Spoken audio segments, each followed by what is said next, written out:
you can believe that Black Lives Matter and you can accept that as fact without aligning yourself politically, or even aligning yourself to what you might think is right morally as a person. But if the facts Black Lives Matter makes you feel uncomfortable, you have to ask yourself why.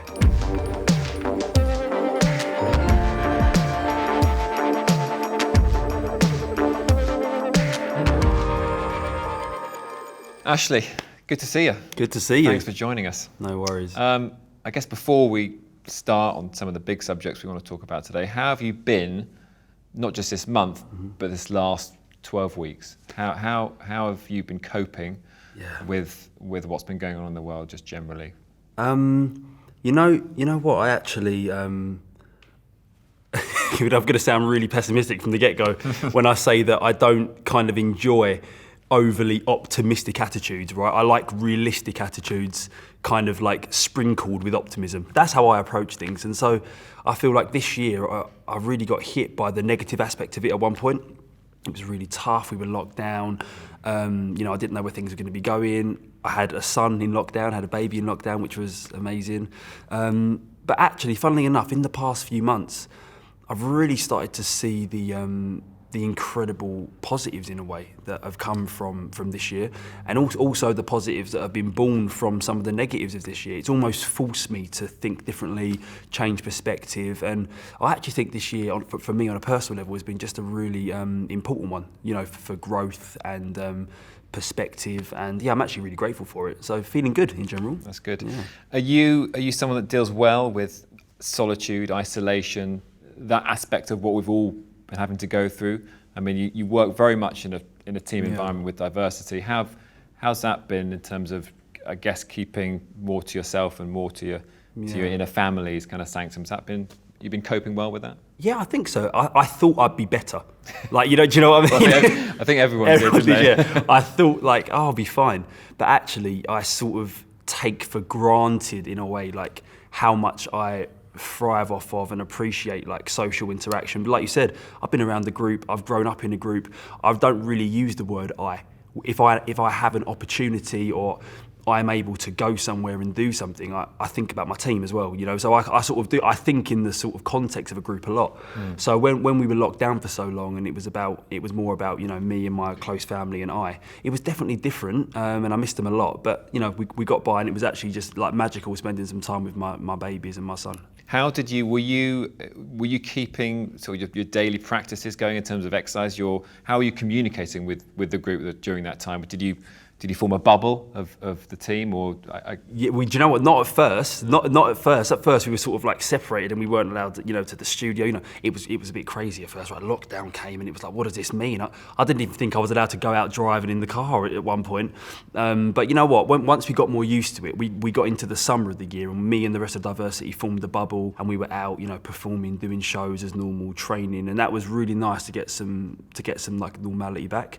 But yeah, thank God for Zoom and FaceTime. Literally, I was what would we have done without tech? Yeah. I was could you imagine living in this year without tech? Yeah. Tech has saved me this year. Yeah. You said you had a child during the pandemic, during lockdown. Mm-hmm. What was that like? It's an experience anyway, but I mean that must have been thrilling and I guess of concern.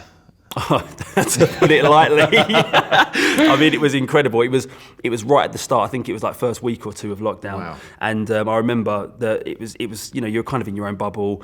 He was born. I was just on cloud nine. Oh my God, I've got a son. Love you. Oh my God, all of that stuff. And then I remember walking out of the hospital to go and get the car and get the car seat. And I was in central London, empty. Yeah. Boarded up shops, and I got my iPhone out.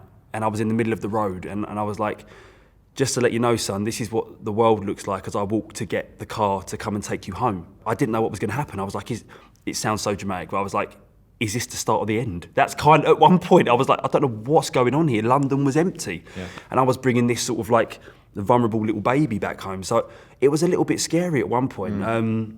And obviously my family didn't get to meet him for a while, and I know that there are families up and down the country who've been in this predicament, right, not being able to see loved ones, and it's taken a toll on a lot of people. But you know what, we got home, we got through it, And it was just a magical time to have him to focus on in lockdown and get to spend all that time with him, because I would never have been at home for like 3 months normally. So it was lovely. Let's take it to Saturday, 5th September 2020, 8 p.m. That Diversity's BLM performance went out across the nation. For those who haven't seen it, the few who haven't seen it or are now aware of it because of the conversation it's driven, just describe that performance if you can, briefly. I'm proud for it to be, by the way, but really interesting how you coin it as a BLM performance, because it wasn't. And that is what I find the most incredible thing about all of this.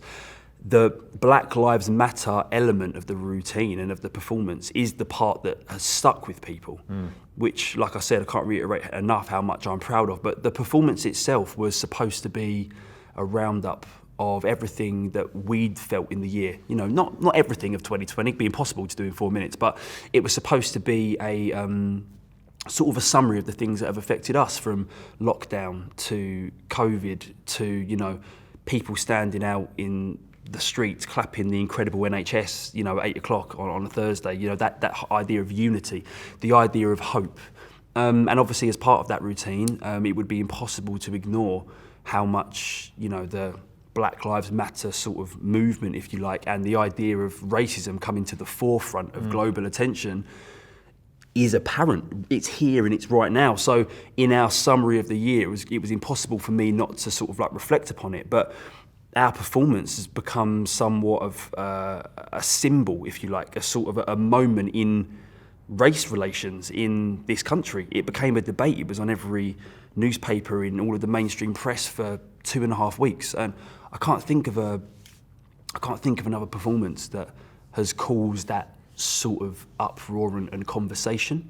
So yeah, it was supposed to be a roundup of 2020, something that we got together in a really short amount of time, and we had not quite the idea what was going to happen once we performed. We'll get to the reactions in a bit, but I just wanted to try and understand also what it was like to perform in that moment, what it was like for you and your team, Diversity, to actually to do it. We knew it was special. Yeah, we knew it was something special. I mean, if we go right back to how it came about, I had a call to replace Simon Cowell temporarily.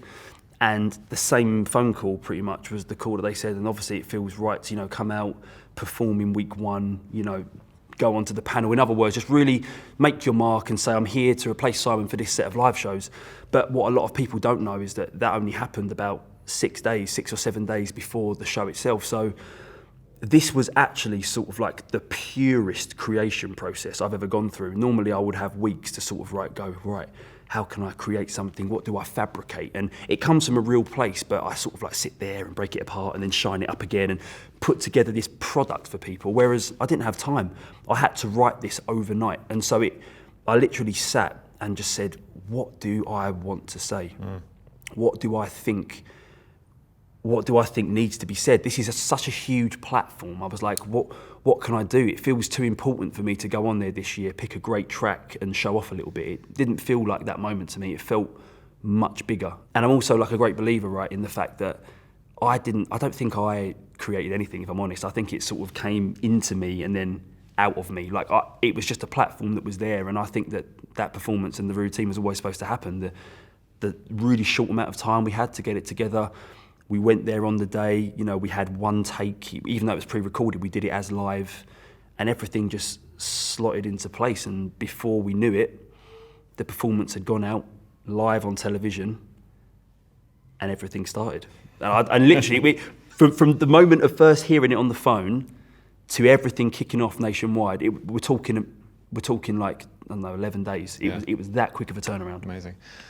What's the consultation process in terms of the people running that show? Did you tell them of your idea? Were there any concerns? Was there support? How was that an important part of the process? Massively, it always is, you know. But if there were concerns, they were never voiced to me. I don't think I've had anything but full support from the production company and the channel. And I also think as well that I've done a lot of work with ITV and, you know, with Thames, a production company, over the years, so they trust me creatively. So I'd said to them on the phone that week before, this is what I think I'm going to do, and they were like, great, we think that's really important. Then they didn't see anything until we turned up on the day. Wow. And then we turned up on the day and we rehearsed. And I think it was a bit of a shock for everybody. Everyone was like, oh, wow, this is... You're going there. We're going there. You know, this is honest. But actually, as much as it was a shock, I don't think as many people have ever taken me aside individually and gone, the first time you ran that through in rehearsal was actually, people said they either had tears or it connected with them. And that for me was so important because, you know, you get a lot of people who are like, oh, you guys are great and you guys are good. And, oh my God, you do the flips. And that's lovely. Obviously, who doesn't like being complimented? But it means so much more when people say, I felt that.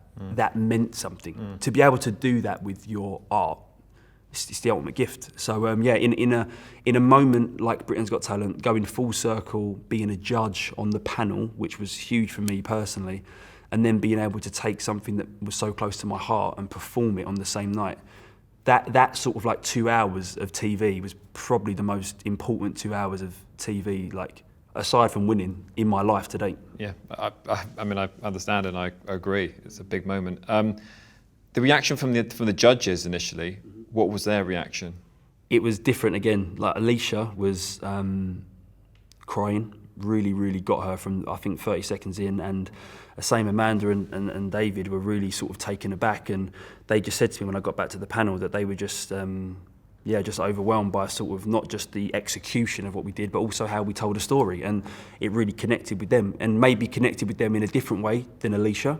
But they just said that they felt it to their core and they really appreciated it, and that for me was everything, you know.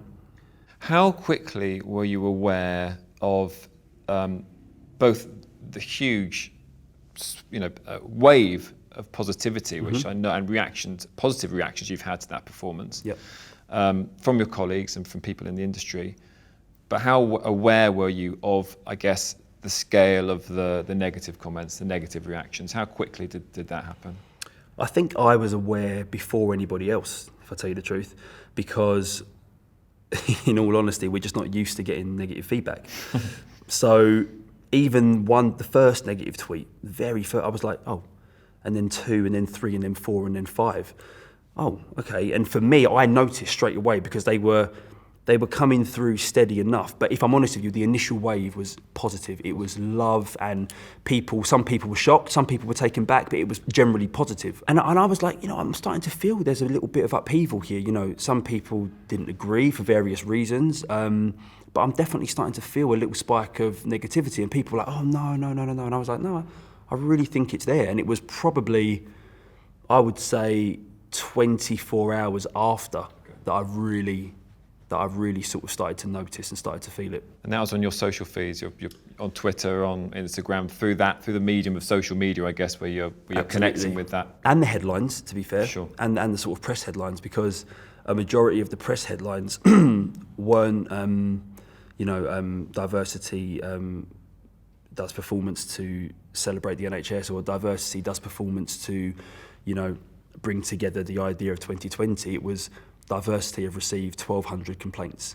That was the sort of the energy of the reporting, which, I was like, okay, fair enough, I understand because that is a story. Diversity doing a good performance isn't a story, but I thought that there was such an overwhelming positive reaction at first that I thought that maybe there might be some sort of notion of diversity have pulled together something that is really different for national television, especially in the sort of, arena of Britain's Got Talent. It did feel different.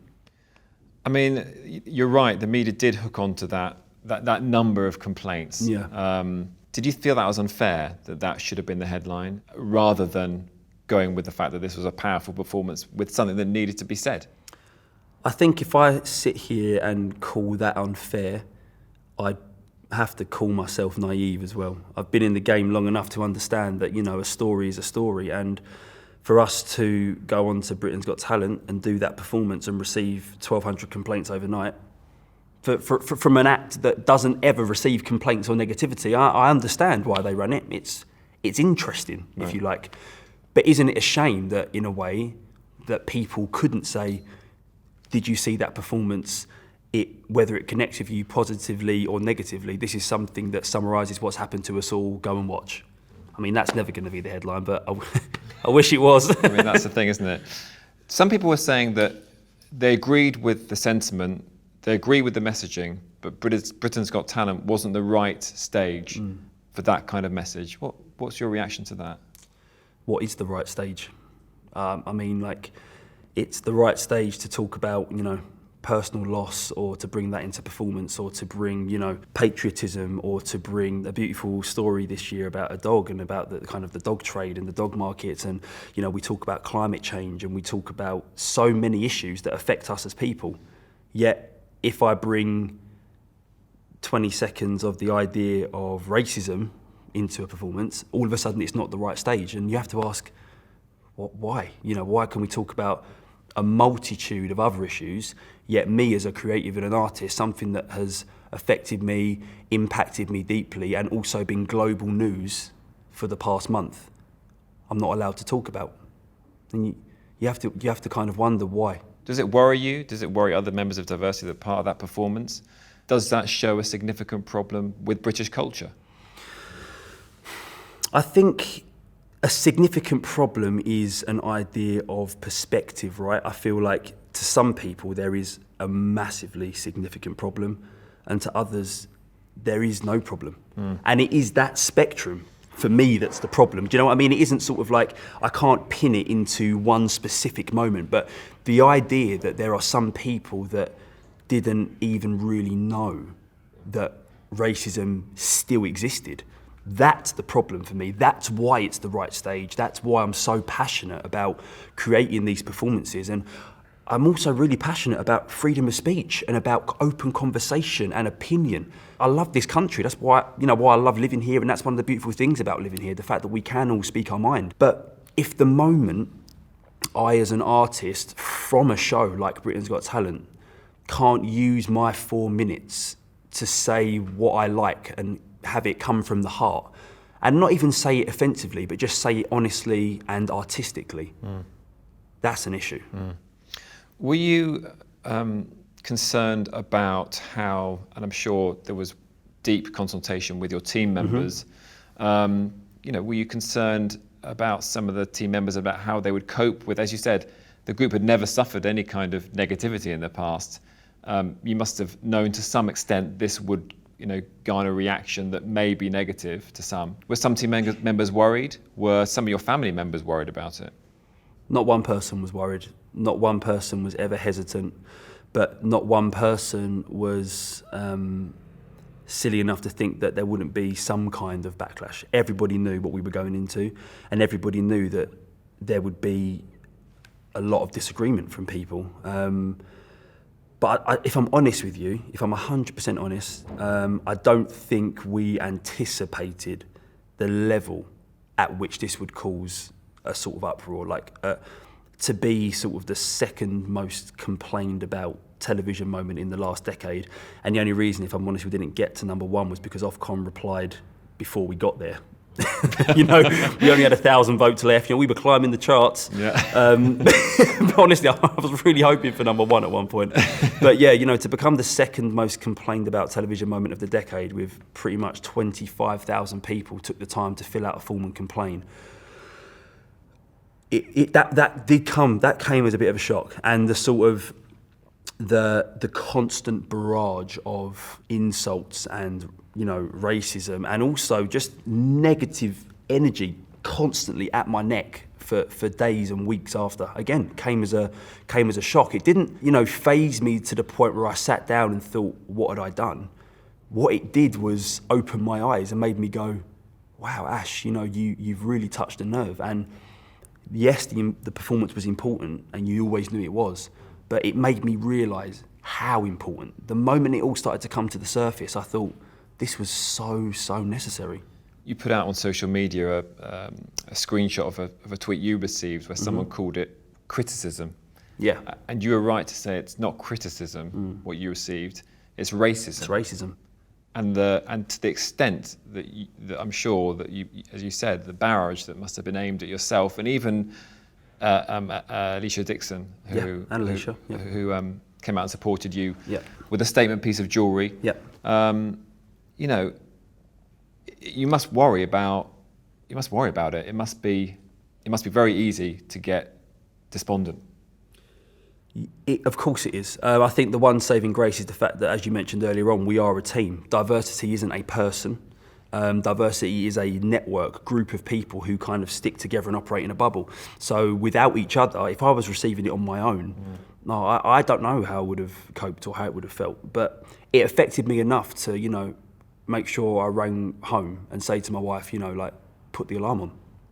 Small things, you know, where you just make sure you're not there, or make sure you're okay. Or she would ring me and be like, oh, Ash, if you're on your night run or you're going out, you know, just make sure that you're okay, or make sure you're... So even though we never said it out loud to each other, it affected our way of thinking. And your behaviour. And our behaviour to an extent. It affected the way that we acted. I walked out of the front door, and you always have to prepare yourself for some level of attention, but I didn't know what kind of attention I was going to get, especially when you're getting open threats. You know, open threats to you it's a lot to deal with when it goes from 0 to 100, you know? Yeah. I mean, were you worried about your safety, seriously, and your family's safety?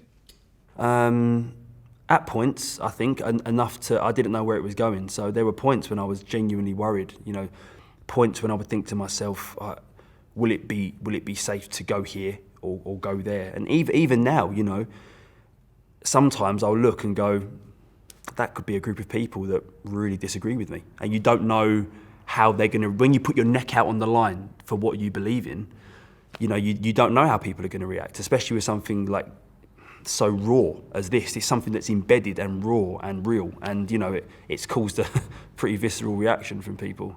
I mean, it's, you know, this performance, just as, you know, over, you know, in 2009, that first performance on British Got Talent changed the direction of your life. Yeah.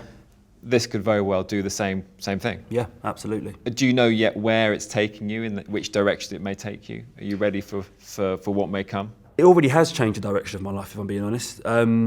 It's changed the direction of my life first and foremost in a way in which I feel more like life affirmed. I feel more sure of myself as a person, and I also feel, you know, proud, and I feel like we have sort of become a bit of a symbol for something that I want to live up to. I want to be able to speak up, and not just about racism, not just about the idea of Black Lives Mattering, but if people are affected by things, I've realised that, you know, our platforms have massive power. Like that 4 minutes, it caused hours, weeks worth of conversation.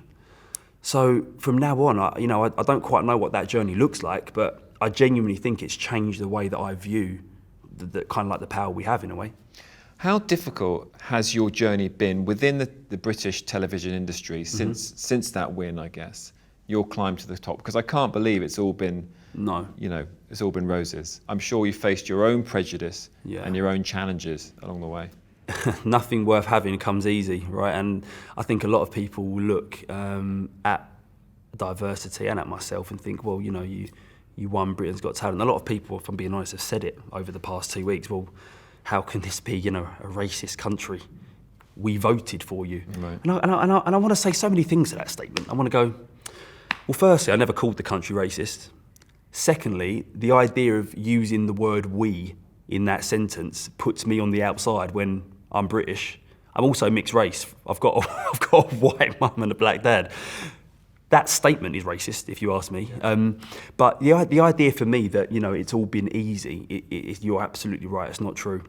And I feel that the way that I've managed to, you know, stay level and be successful and keep climbing is to sort of, I hate to say make sacrifices and changes, but there were times when I wasn't absolutely authentic to myself, because I knew that there was a version of me that wouldn't be as accepted and a version of me that would.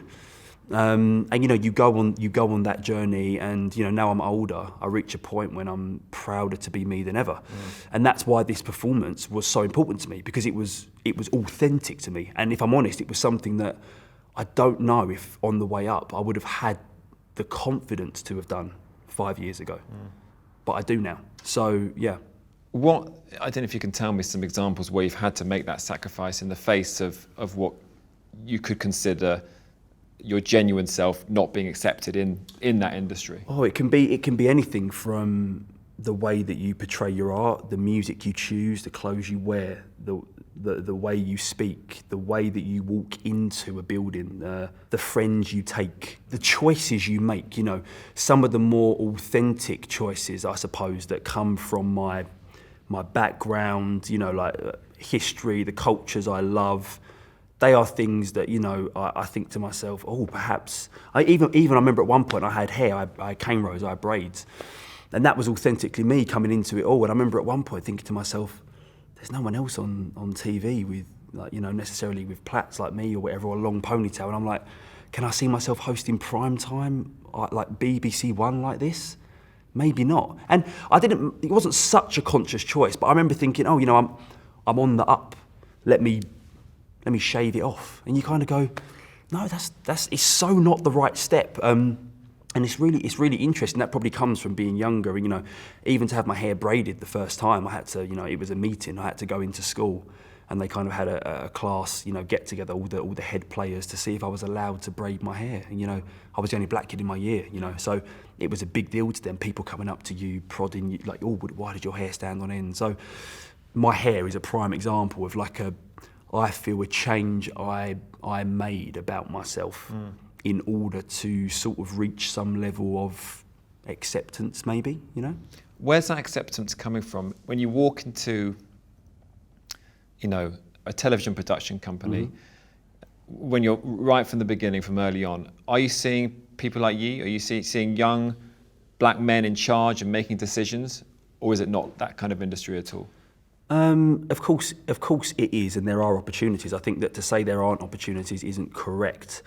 But I think sometimes ideas are so deeply embedded you don't realise, to the point where, you know, people think they're being nice to me or being positive by offering me a job because I'm black. Right.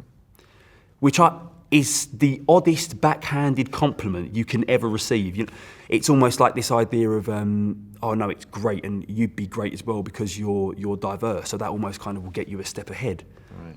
But it doesn't in the real world, but what they're saying to me is, oh, that might go in your favour because they'll almost want to tick a box. And I almost want to say, I'd rather you not give me the job. I don't want sympathy here.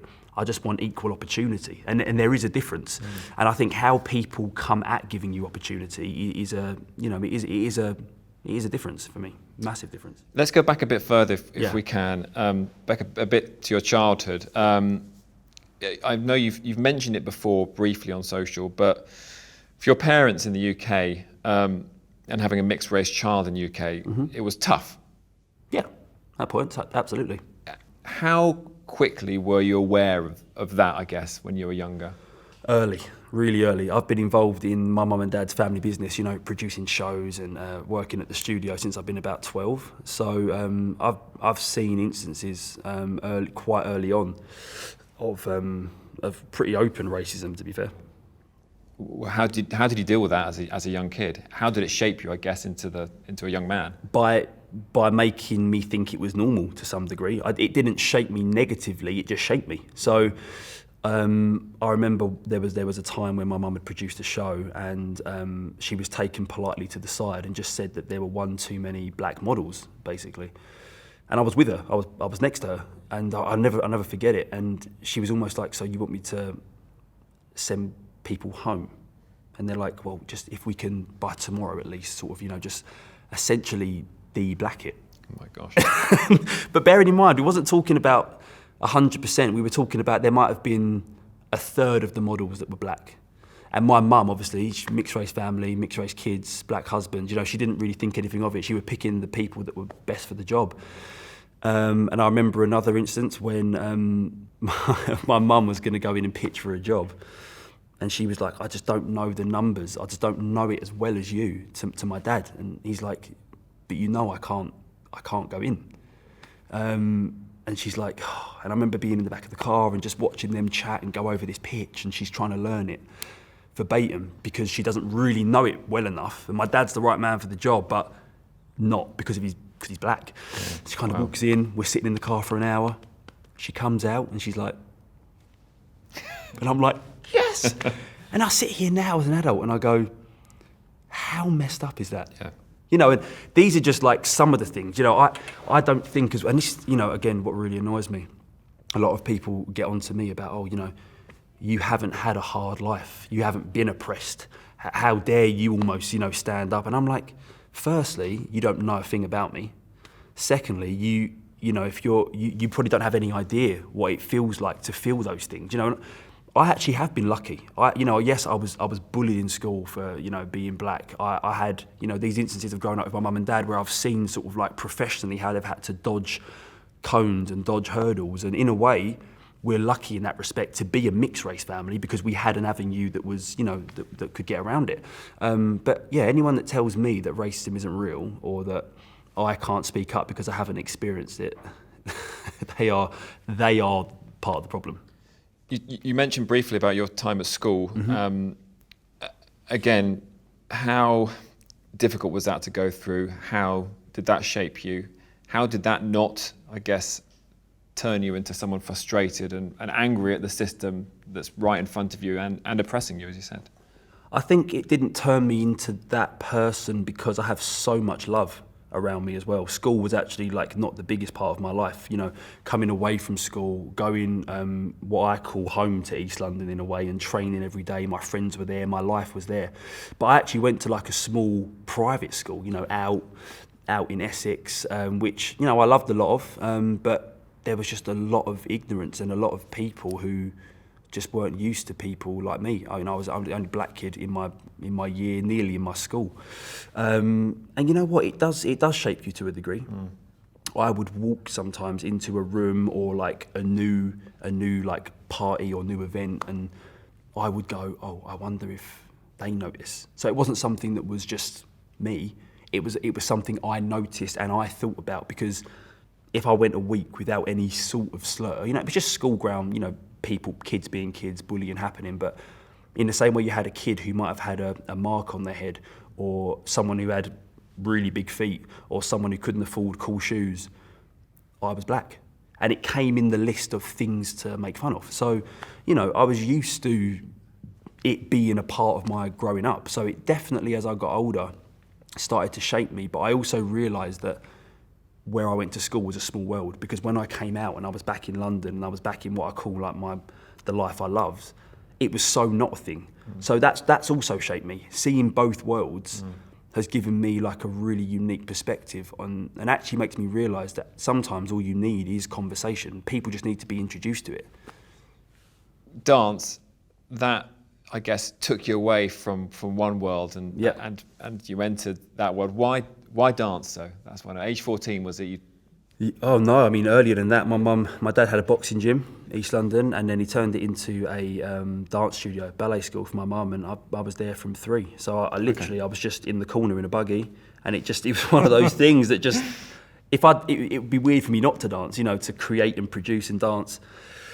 I didn't really have a starting age. It's just something that was there for me. So it was just a part of my life. When did it get serious, I guess? Honestly. And how did you know, in some ways, that it was going to get serious in terms of it becoming a career? I didn't. Right. I never did. Like, my dad is sort of African, and he's very much like, you know, education, you know, and he's there, he's kind of pushing me in, and I kind of school, A-levels, and when I was at college, you know, I had a couple of teachers be like, almost like what you said to me, like, Ash, you know, you're actually quite smart, you should give up the dancing and just really focus now on real life. And I was like, no. Went into uni, you know, started to study my degree, and then Britain's Got Talent happened to me and the guys when I was 19.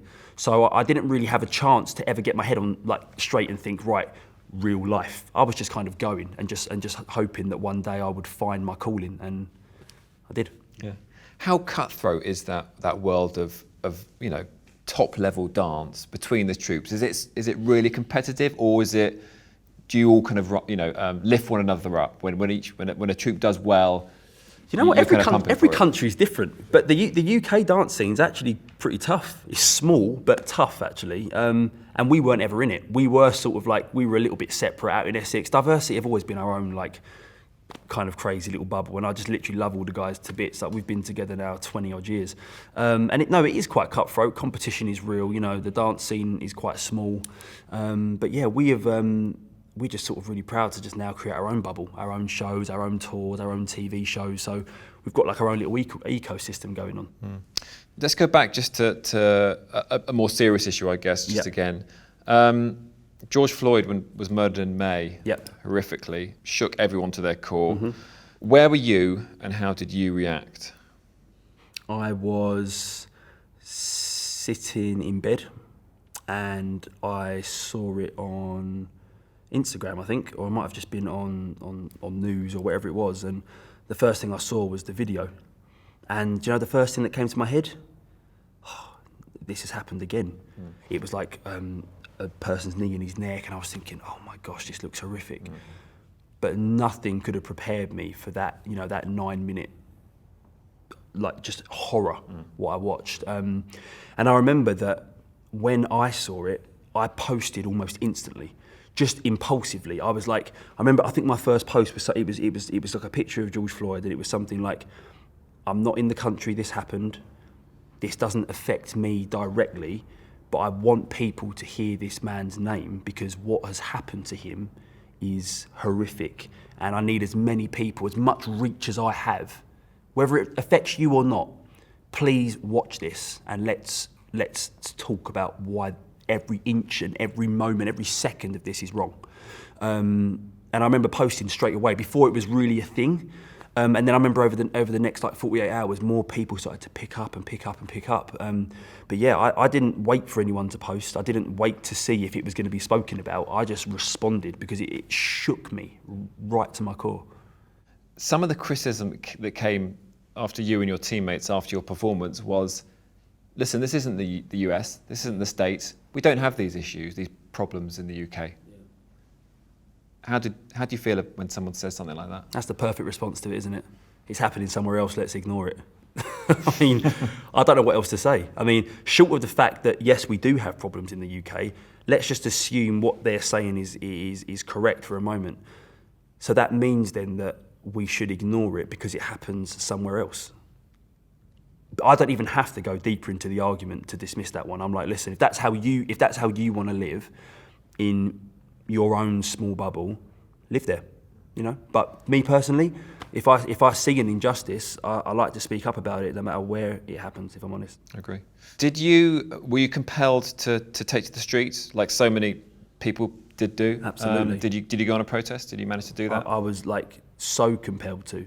But if you remember, I just had my baby and I was at home and it was locked down, and I know that like my parents and also my wife's mum, high risk, and I had this newborn at home, my wife was recovering, and I was like, what do I do? What can I do? And I didn't feel, as much as I wanted to go, I had this real internal pull, you know, as to what to do.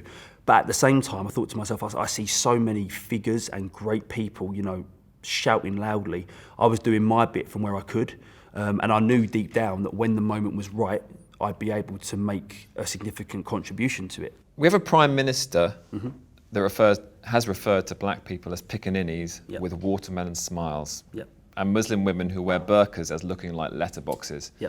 Do you think this is the right leader for this country? Oh, such a big question.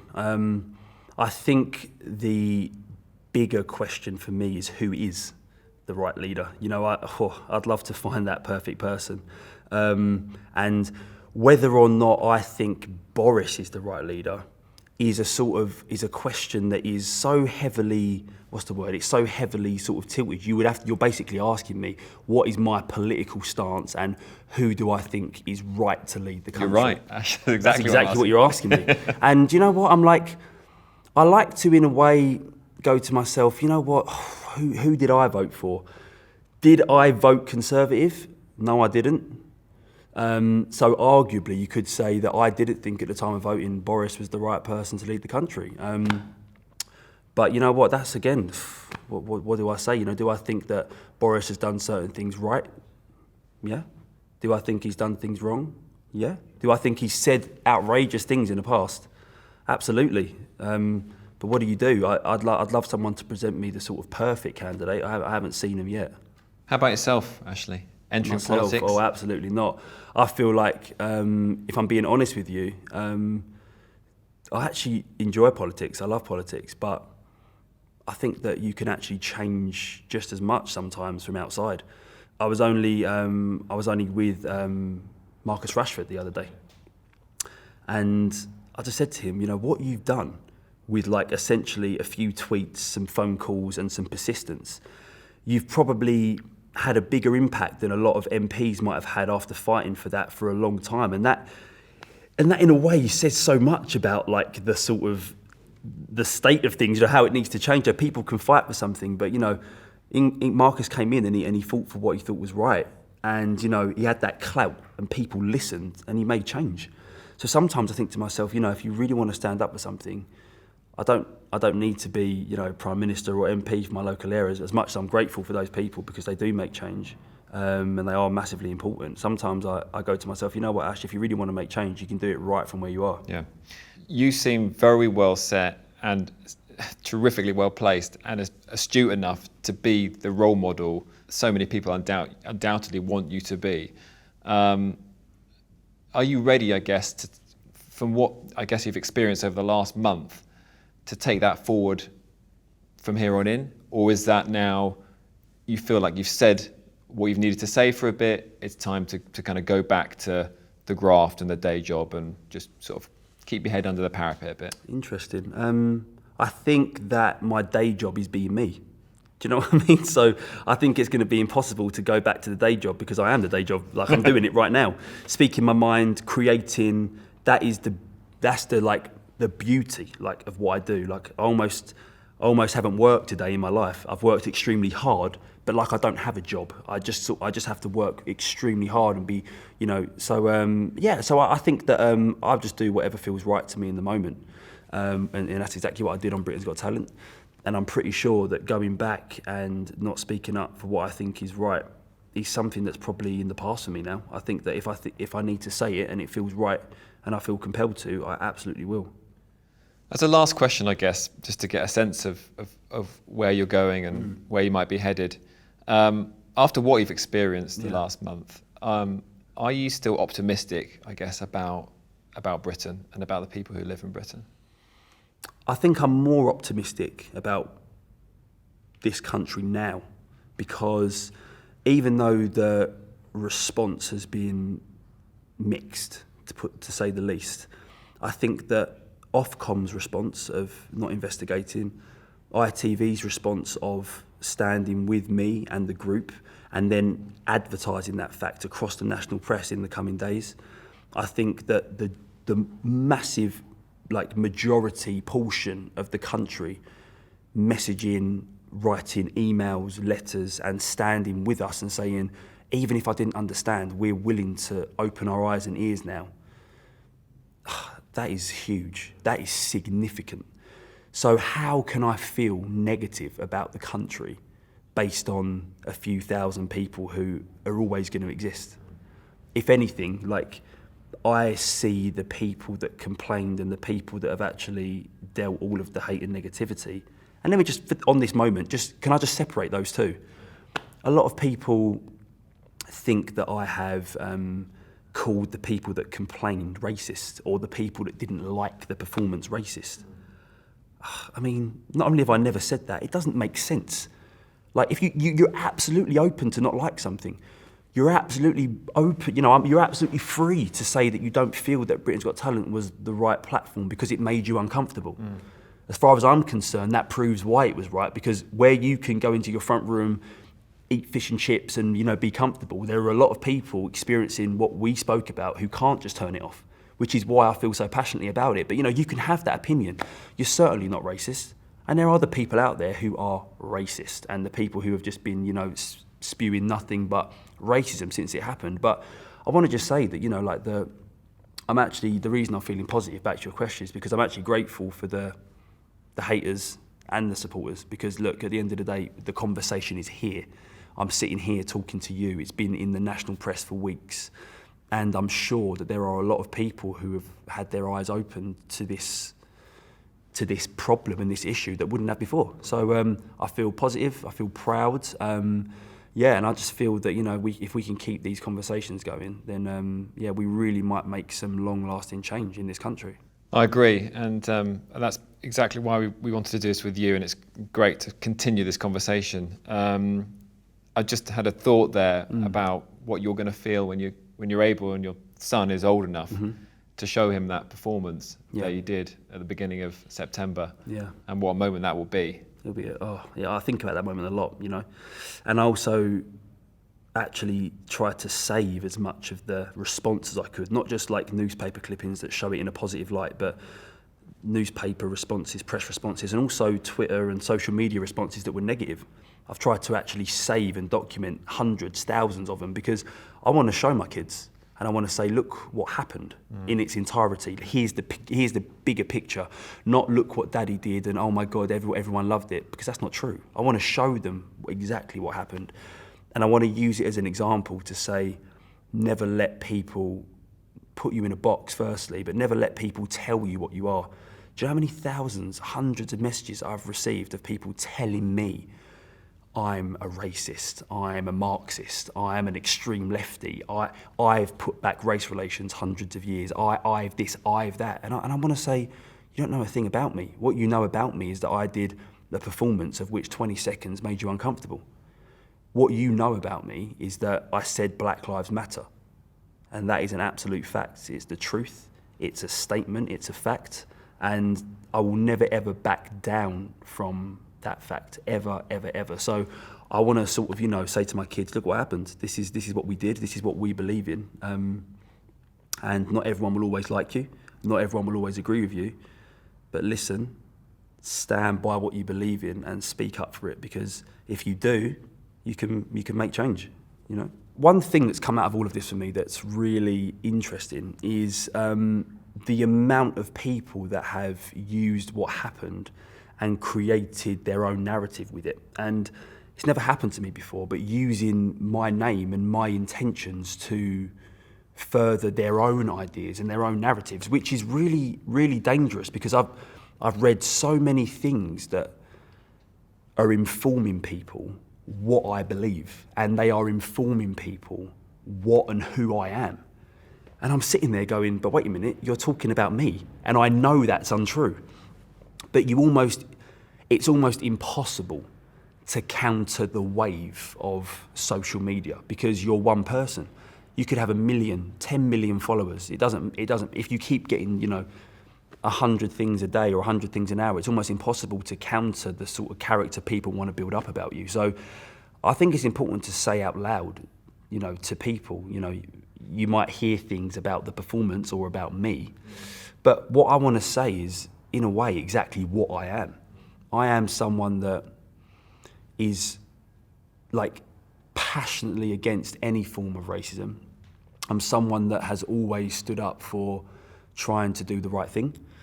I'm someone that has always stood up over the sort of decade of my TV career to pull the most out of people and try and make people be the most they can be. You know, we were told right from the beginning that we would never win, we would never this, we would never that.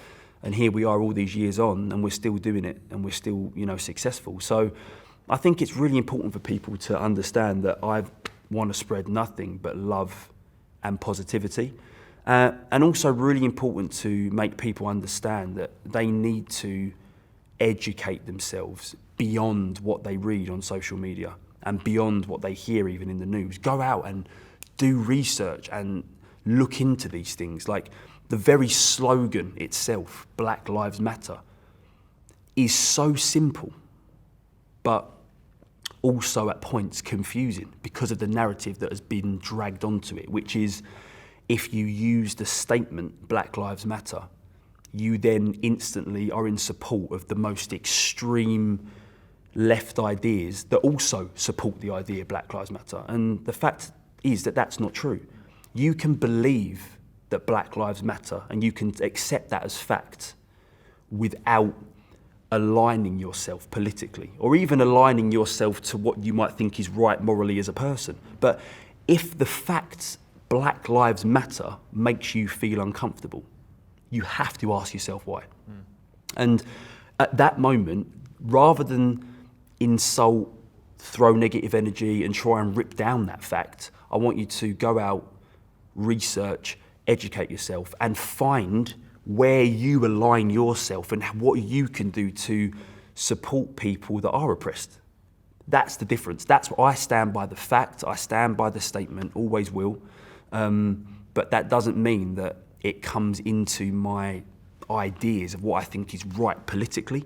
For me, it's an absolutely human issue. Yeah. It's just a human issue that at its core should be fact, and it should be something that everybody knows. So I think that's a really important fact to make, you know. When I was, and I hope she doesn't mind me bringing her into this, your mum, when I was talking to her this week. Absolutely, yeah. Love my mum. Lovely mum. She told me she felt that you were almost suffocating a little bit from not being able to in some way correct some of those false narratives going on about you. Of course, and I sort of like, it is suffocating because you realise that there are people saying, you know, Ashley Banjo's gone and made a political statement, Ashley Banjo aligns himself here, Ashley Banjo this, and I want to sit there and go, what Ashley Banjo did was speak from the heart, and Ashley Banjo created a piece of art that reflected everything that he'd been seeing over the last few months, including the idea that there was a man horrifically and wrongfully murdered, and there are people, you know, across American history kind of horrifically and wrongfully murdered, and racism is a big deal. I mean, if I can't say that, then, you know, there's a real problem. But like I said, I think that education is key, and I think that, you know, before people jump to conclusions and before people jump into even a complaint system, there's quite a few thousand people that have complained about the performance and they haven't even watched it. I'm like, listen, I need people to really dig deeper than that, educate themselves. That I'm not an expert. There's so much I need to learn. If anything, since what happened with George Floyd, it makes me want to open my eyes. I'm no expert. Like, I want to see reform. I want to see changes in schools. I want to see changes in, you know, that right from the sort of like bedrock of the way that we view people. And I think that education, schooling is a massive part of that. And I think that, you know, before you jump into a conversation and before you throw negativity around, just really do your research and really make sure you know what you're talking about. And for me personally, I want to just be one of those people at the front of the wave, you know, making sure that people understand that, you know, racism is real. And right now, we're shining a light on the idea that Black Lives Matter, because they do. And the moment that there are other, you know, oppressed minorities or other issues to shine the light on, listen, I'll be there with bells and whistles on saying, if this is wrong, it needs changing. But right now, we are talking about the fact that Black Lives Matter. And if you can't get on board and support that and dig deeper than just blaming a few people who have an opinion that you might not agree with, you need to take a look at yourself, I think. I mean, I've read some of that criticism that was aimed at you, and in particular, there's one I remember that sticks in my mind that mentions someone we talked about earlier, Marcus Rashford as well. And it's, you know, Lewis Hamilton, Marcus Rashford, Ashley Banjo, you know, black artists working in the UK. Please entertain us, but don't talk about racism. Don't talk about racism. Wow. I mean, that one cuts me, I'll be honest. You sort of go, just dance, you know, just dance and don't talk about the things that have affected you or people like you. I mean, what a thing to say. And a lot of what I get as well is examples of things that have happened to white people. You know, there was a white policeman tragically shot, and I heard about the news and it broke my heart, obviously. But to use that poor man's life as a counter argument as to why I should say Black Lives Matter, it shows me how much there is still left to talk about, because people die every day and horrific things happen to people every day. But we are talking about a wave, a sort of like deep-rooted wave, a whole sort of idea, concept. Racism is real, and it is deep-rooted from centuries and centuries ago. And it's something that we're still not out of the trap of. I'm not addressing people being bad or people having evil tendencies, because, wow, if we wanted to make people all good, I mean, show me the. I mean, let's speak to God. You haven't got to speak to me. You can't do that on Twitter. Do you know what I mean? We're talking about something that much bigger. I'm just talking in this moment. There is a spotlight shone on a very particular issue, and I'm grateful it is. I'm massively grateful it is, and I will shout from the rooftops about it. But yeah, don't make assumptions about me. Don't make assumptions about what I believe in. Do your research. Understand what you're talking about, and then if after all of that you disagree with the statement, Black Lives Matter, it's down to you. Yeah. Just to finish again, you mentioned education there, and the thing that hit me most about people saying that Britain's Got Talent wasn't the right platform for a message such as that, or a platform such as as you had. I think about my daughters who watched it then and pleased that a message like that was being conveyed to them again. They were obviously aware of it as well, but you know, these things, as you say, start with education. Absolutely. And if the kids are seeing that and it being reflected and the message come across, that's, you know, got to be a good thing. I mean, absolutely. Like, let's be honest, we're about to roll into Black History Month. Yeah. Let's just have history. Let's just have a nice sort of like, you know, let's teach more Black history in general, you know, because if I'm honest with you, like it does start in school. And I think if you sort of, this idea that, you know, not for the majority of people, for some people, that Black people are here on some kind of like pass in a way. I'm like, listen, let's teach the history that talks about Black people being here, talks about how Black people help to build the country. You know, like it's a real thing. You know, we're not here by a mistake or for a visit. Like Black people have been here for a long time and they're here to stay. And I think it's really important, you know, that we sort of open up that education. You know, I didn't know much about Black history when I left school, but I knew who every one of Henry VIII's wives were, and I knew how to do Pythagoras' theorem. Do you know what I mean? But I'm like, it's not taught. It's just not taught. I mean, you know, I'm sure we had a similar education to a certain extent, and it's not taught. It's just not on the syllabus. It's not on the syllabus, and I think it should be more so. And I think that even if it hasn't been, let's not talk about the past. I can't sit there and say, oh, you know, what should have happened. I want to say what happens going forward.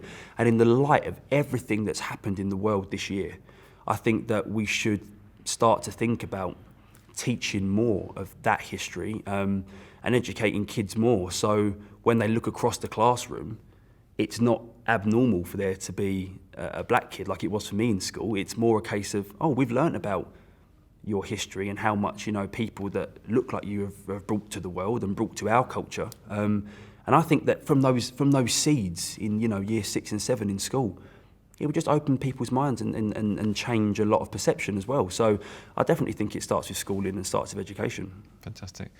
Ashley, it's been a pleasure. Thanks so much for talking. Thank you, man. Thank you for having me. And carrying the conversation on.